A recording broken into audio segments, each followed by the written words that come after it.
मेरा नाम प्रीति है। मेरी शादी को 2 साल हो गए थे। मेरे पति ने मुझे एक शादी में देखा था और देखते ही मेरे प्यार में पड़ गए थे और मेरे माँ-बाप से मेरा हाथ माँगा।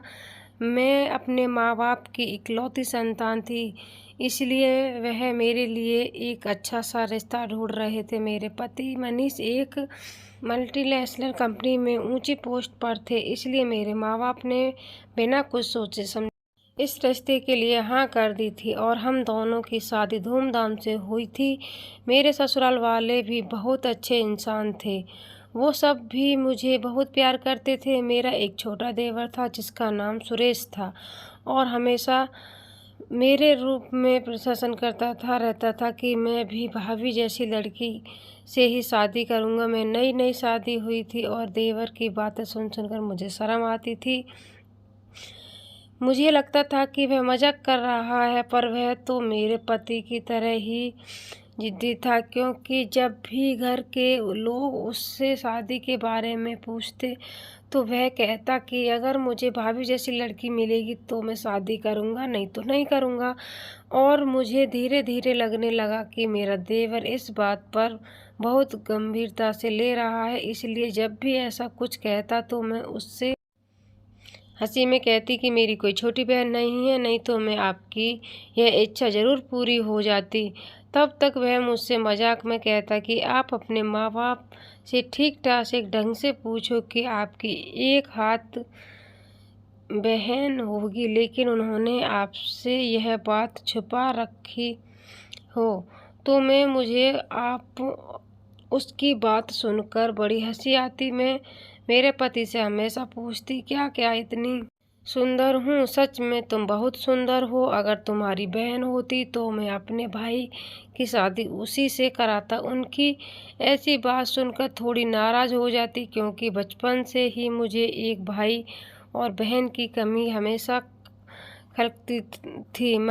अगर मुझे एक बहन होती तो मैं उसे अपने ससुराल ले आती होती, ताकि वह हमेशा मेरी आंखों के सामने रहती। लेकिन सत्य थी कि मुझे एक बहन नहीं थी और मैंने यह बात कई बार अपने देवर से बताई, पर वह एक ही जिद पकड़ बैठा था कि मुझे भाभी जैसी लड़की ही शादी करनी है। मेरे देवर की पढ़ाई पूरी होने के बाद जब उन्होंने अच्छी नौकरी लग गई, तब मेरे सास ने उनके लिए लड़की देखना शुरू कर दिया। वह हर रिश्ते के लिए मना कर देते और कहते कि मैं तुम लोगों से कितनी बार कहा है कि मुझे भाभी जैसी लड़की शादी करनी है, फिर आप लोग भाभी जैसी लड़की क्यों नहीं ढूंढ रहे हैं? और अगर आपसे यह नहीं हो रहा है तो मैं खुद ही लड़की ढूंढकर शादी कर लूँगा। देवर की ऐसी बातें सुनकर घर वाले बहुत परेशान थे। वे अब खुद को अपराधी जैसे महसूस करती थी। अब मेरे जैसी लड़की कहाँ से लाएंगे घर वाले, और मगर वैसी लड़की नहीं मिली तो क्या मेरे देवर जिंदगी भर कुंवारे रहेंगे? कुछ दिनों बाद मेरे देवर को कुछ काम से शहर जाना पड़ा और महीने बाद जब वह लौटे तो कहने लगे कि मैंने भाभी जैसी लड़की ढूंढ ली है, आप सभी मेरे साथ चलो और मेरी शादी तय कर दो। यह सुनकर हम सभी उनकी तरफ हैरानी से देखने लगे। मैं सोच में पड़ गई कि कोई लड़की मेरे जैसी कैसे हो सकती है। तब पति कहने लगे कि उसे शहर में कोई लड़की पसंद आ गई होगी और उसी से शादी करनी होगी, तो आप लोग डर न करके शहर जाकर उसकी शादी पक्की कर दीजिए। यह सब सुनकर हम सभी बहुत खुशी से, क्योंकि अब से हम इसी दिन का इंतजार कर रहे थे। लेकिन मैं यह सोचती जा रही थी कि यह वह लड़की कौन है जो मेरे जैसी है दिखती है। दूसरे दिन मैं और मेरी सास देवर के साथ उसी लड़की को देखने के लिए उनके घर के लिए निकल पड़े। हम सब बहुत खुश थे, पर हम जब हैरानी तब हुई जब देवर ने गाड़ी में मेरे मायके के रास्ते की तरफ कर दी। मेरे देवर को मेरे जैसी लड़की हमारे गांव में आसपास मिल गई थी। अब मुझे जल्दी पता लगाना वाला था कि मेरे देवर ने कौन सी लड़की पसंद की है, और आश्चर्य मुझे तब हुआ तब मुझ पर एक नज़र डालते हुए मुझसे कहने लगा कि भाभी नीचे उतरिए, उस लड़की का घर आ गया है। मैंने दरवाज़ा खोला और सामने जो देखा उससे मेरे पैरों तले ज़मीन खिसक गई, क्योंकि सामने किसी और का घर में होकर मेरा ही घर था। वहाँ मेरे बूढ़े माँ बाप थे, सिवा और कोई नहीं रहता था। मेरी सास को बड़ा गुस्सा आया और वह मेरे देवर का हाथ पकड़कर कहने लगी, कुछ तो शर्म कर ले, तुम्हारे बड़े भाई की ससुराल है और यहाँ इसके माँ बाप के अलावा कोई नहीं रहता है। मेरे देवर से क्या कहूँ, मुझे कुछ समझ नहीं आ रहा था। मेरी सास बोली, बेटा जरूर कोई गलतफहमी हुई है। उनके ऐसे बोलने पर मेरा देवर जोर जोर से हंसने लगा और उन्हें ऐसा देखकर मुझे लगा कि जैसे वह कहीं पागल तो नहीं हो गया, क्योंकि मुझे ऐसे घर ले जाए रहे। यह एक भी लड़की नहीं थी। मेरे देवर मेरे सास से कहने लगे कि एकदम ठीक हूँ और मैं आपको सही पते पर लेकर आया हूँ। आप लोग भी अंदर चलो, आपकी होने वाली बहू आपका इंतजार कर रही है। और उनकी ऐसी बातें सुनकर हम दोनों ही दिल की धड़कनें तेज हो रही थी। अंदर गए, सामने हाल मेरी माँ चाय पी रही थी। मुझे देखकर कहने लगी कि अरे बेटा, तुम आप सभी अचानक से कैसे आ गए। मेरी माँ की बातें सुनकर मैं एक नज़र अपनी सास पर डाली तो मेरी माँ की बात सुनकर बहुत घबरा गई थी। मेरे हाथ पैर कँपा रहे थे।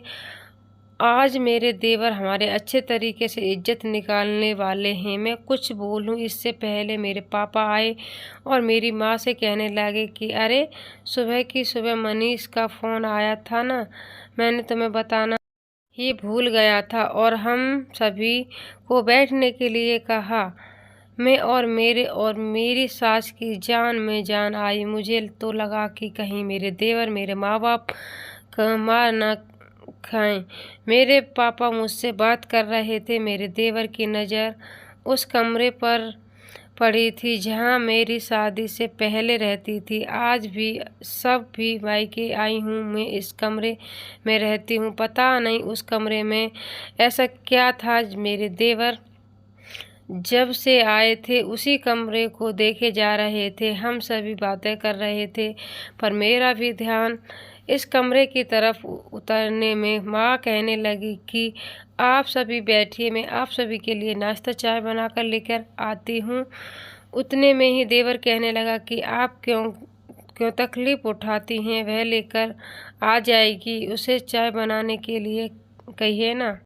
यह सुनकर मेरी सास हंसने लगी और मैं एकटक उसे दोनों को देखे जा रही थी और दोनों एक दूसरे की तरफ देख के हंसे जा रहे थे। मुझे समझ नहीं आ रहा था मैं माँ से बोलूं, आखिर यह किसके बारे में बातें कर रहे हैं। उतने में ही मेरी माँ ने आवाज़ लगाई और उस कमरे में से मेरी जैसी लड़की बाहर आई और हमारे सामने आकर खड़ी हो गई। मैं तो उसे बस देखते रह गई थी, क्योंकि वह हूबहू मेरे जैसी दिख रही थी, मानो वह मेरी जुड़वा बहन ही हो। जैसे मैंने माँ से पूछा कि यह कौन है, उतने में आगे आई और मुझे गले लगाकर और कहने लगी, मैं तुम्हारी बहन हूँ। उसकी बात सुनकर मैं सुन्न रह गई। ऐसे कैसे हो सकता है कि माँ अपने माँ बाप की तरफ देखा तो पापा कहने लगे, ऐसा तुम्हारे देवर की वजह से हो पाया, वरना हम लोगों तो उम्मीद ही छोड़ दी थी। कि मैंने पूछा, बात क्या है भाभी, आप पहले अपने पापा की बात सुन लें, फिर मैं आपको सब बताता हूँ। आपकी माँ बाप ने यह बात छुपा कर रखी कि आपकी एक बहन है। मैंने अपने माँ बाप को देखा और उनसे पूछने लगा कि आप लोगों ने यह बात मुझसे क्यों छुपाई। मेरी बात सुनकर मेरी माँ रोने लगी और पापा कहने लगे कि तुम्हारी माँ को 2 जुड़वा बेटी हुई थी, तुम दोनों देखने में एक जैसी थी। हम दोनों ने तुम दोनों को बहुत ही लाड़ प्यार से पाला था। एक दिन कुछ काम के सिलसिले में मुझे शहर जाना पड़ा। तुम्हारी माँ तुम दोनों को लेकर मेले में घूमने के लिए गई थी। तुम दोनों देखने में एकदम जैसी थी, इसलिए तुम्हारी माँ को हम दोनों को संभाल नहीं पाई और तुम्हारी बहन खुशी मेले में खो गई। पुलिस में शिकायत भी दर्ज कराई, वह भी हमें मिली नहीं। तुम्हारी माँ ने मुझे फ़ोन करके सारी बात बताई, लेकिन अब तब तक बहुत देर हो चुकी थी। हमने उसे बहुत ढूंढने की कोशिश की, पर वह हमें नहीं मिली। ऐसे ही वक्त बीतता गया, पर हम उससे भूल नहीं पाए थे। मेरी माँ रोए जा रही थी, तभी मेरी सास ने उसे चुप कराया। तब मैंने अपने देवर से पूछा कि तुम्हें मेरी बहन कहाँ पर मिली। यह सवाल आप अपने बहन से पूछ लो। मैं खुशी से पूछ तो कहने लगी कि मैं खो जाने पर मुझे जिस औरत ने देखा उसे कोई बच्चा नहीं था। वह मुझे मेले में बहुत दूर ले गई थी। उसे पता लगाया गया था कि मैं किसी बड़े घर से ताल्लुक़ रखती होंगी, और पुलिस से बचने के लिए वह मुझे दूर ले गई और मुझे यह सारी बातें छुपा कर रखने उसे अपनी बेटी जैसा मुझे ही संभाल और मुझे पढ़ना लिखाकर बड़ा किया। लेकिन कुछ सालों पहले पता चला कि उनको कैंसर है, और कुछ दिनों बाद में चल बसी। लेकिन जाने से पहले उन्होंने मुझे सब कुछ सच बता दिया था। मुझे नहीं पता था कि मेरे माँ बाप कौन हैं, इसलिए मैं फिर से शहर की तरफ लौटी। मुझे जानना था कि मेरे माँ बाप कौन हैं। फिर मैंने एक जगह नौकरी करने लगी। उसकी बात में ही काटते हुए मेरे देवर कहने लगे कि आगे मैं आपको बताता हूँ क्या हुआ। जब मैं काम के लिए सिलसिले में शहर आया और जिस कंपनी में मैं काम कर रहा था, मुझे उसी खुशी दिखी। उसे देखकर मुझे मेरी आंख पर विश्वास नहीं हुआ कि वह हूबहू भाभी जैसी थी। मैंने धीरे धीरे से उसे पहचान बढ़ाने की कोशिश की, ताकि मैं जान सकूं कि वह सिर्फ संयोग से या उसके बाद सारी बातें बताती। और